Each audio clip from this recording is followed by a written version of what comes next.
Good morning. Positive for today. At natapos na nga po kahapon yung aming seminar and workshop about AI na pinamagatang Authentic Influencers for Empowered Church. At maraming salamat po sa NCSCC for hosting this wonderful event. Napakalaking tulong pong event na ito dahil pinaalalahanan tayo na mas kaya nating magpalaganap ng mabuting balita gamit ang AI.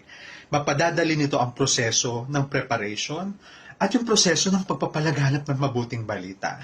At napakalaking tulong ito to empower us dahil yung mga tools na ito, yung AI tools, ay makatutulong para maipalaganap ang sakramento, ang katesismo, ang teolohiya, liturhiya, spirituality, at wala na tayong excuse para sabihin wala tayong alam sa ating pananampalataya. Ginagamit na ng Diyos even the tip of our finger to deepen and strengthen our faith.